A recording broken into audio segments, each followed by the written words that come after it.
Let's move to my super slept on candidates to be the most impactful transfer of 2022. Now, these are players that I think only the most diehard college football fan like myself cares or knows about. So much so that producer Tyler was like, hey, man, I like to think that I pay a lot of attention to college football, and I'm not sure I know half these guys. I'm going, oh, that's the point. Super slept on candidate, right? That means I did a good job. So at the top of the list for me is Ohio State safety Tanner McCalister.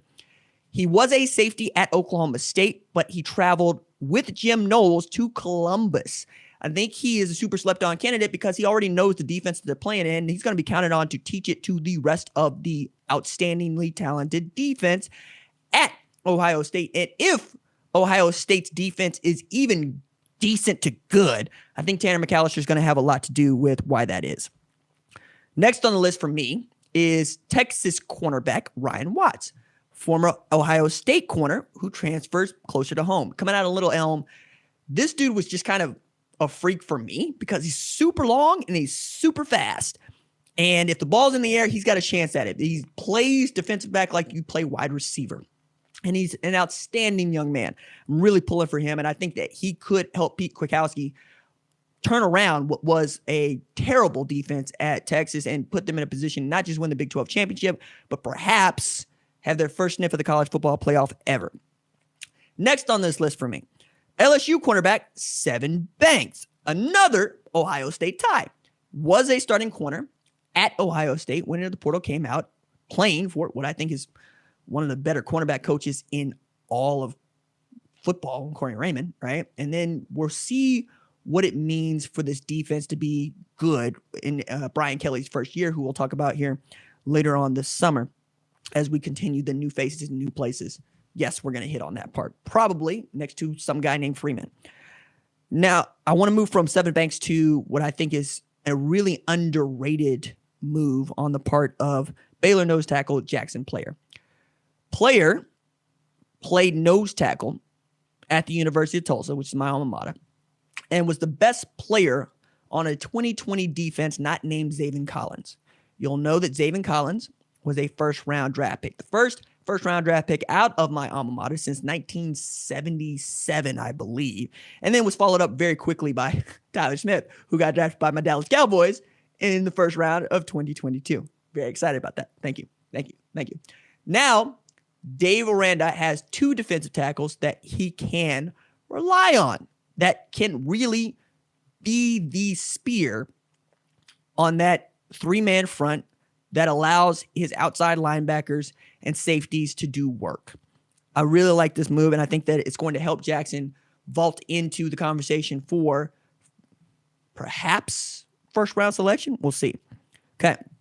After that, Michigan State tailback Jarek Broussard, who's transferring from Colorado.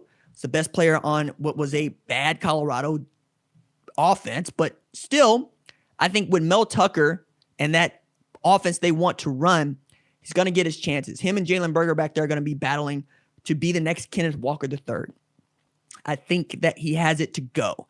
If you want to put the ball in his hands, you want to say, hey, go ice this game or go win it for us, I think Jarek Broussard can do that for you. Very excited to see what he does in East Lansing. Then at Arkansas, I'm going to go to Drew Sanders, who's transferring from Alabama to Arkansas. Drew Sanders is one of the better athletes that you just haven't heard about.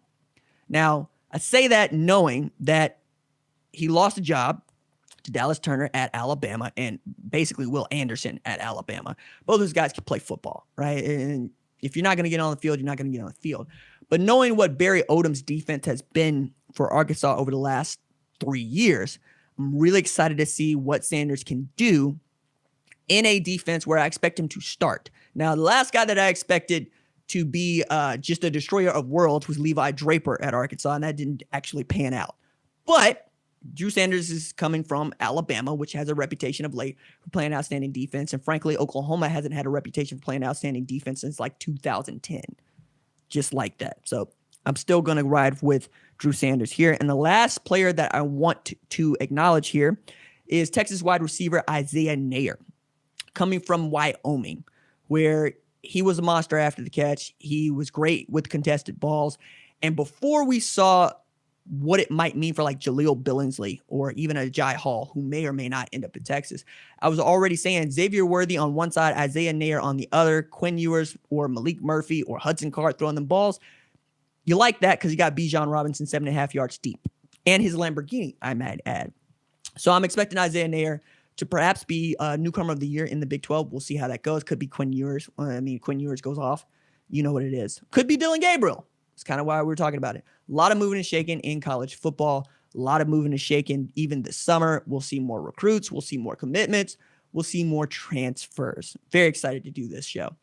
Thanks for watching this video. And remember, hit that subscribe button so you don't miss any other videos on the #1 ranked show YouTube channel.